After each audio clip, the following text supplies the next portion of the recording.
March মাসের শেষের দিক ছিল আর শীত সবে গেছে। নায়রা সোফাতে বসেছিল আর খোলা জানালার দিকে তাকিয়েছিল।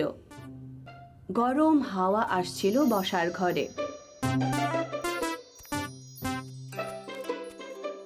নায়রা, তুমি এখানে একা বসে আছো কেন? নীল বাইরে গেছে খেলতে, কিন্তু আমার খেলতে যেতে ইচ্ছে করছে না। মা, আজকে এত গরম কেন বলো তো? আগের সপ্তাহে তো ঠান্ডা ছিল। হ্যাঁ নায়রা, তুমি ঠিক বলেছ। আজ হলো হোলি উৎসব। এটা বলা হয় যে এই উৎসবের দিনটা শীতের শেষ দিন আর বসন্তের শুরুর দিন। এর মানে কি মা? নায়রা, এর মানে আজকের পর থেকে রোজ একটু একটু করে গরম বাড়বে।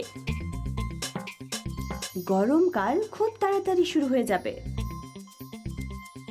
মা, তার মানে ছুটিও চলে আসবে তাড়াতাড়ি।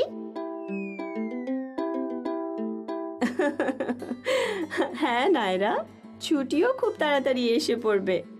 তুমি তো জানো আজকে একটা বিশেষ দিন। না মা, সেটা কি? তুমি সেটা সন্ধেবেলায় জানতে পারবে। এখন সন্ধে হয়ে গেছে। প্রতিবেশীরা আসতে শুরু করে দিল পবিত্র আগুনের কাছে প্রার্থনা করতে। মা, সবাই মিলে কি করছে?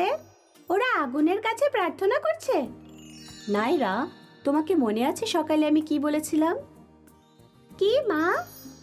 যে আজকে একটা বিশেষ দিন। হ্যাঁ মা। দেখো, এরই কথা বলছিলাম আমি তোমাকে। আজকে হলো হোলি উৎসব। আজকের দিনে মানুষ বড় করে আগুন জ্বালিয়ে তার সামনে প্রার্থনা করে। তুমি জানো কেন?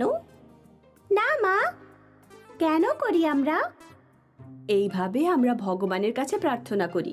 আমরা ভগবানের কাছে চাই যে সব খারাপ জিনিস আমাদের জীবন থেকে মুছে দিন আর ভালো জিনিসগুলো আমাদের জীবনে আনুক।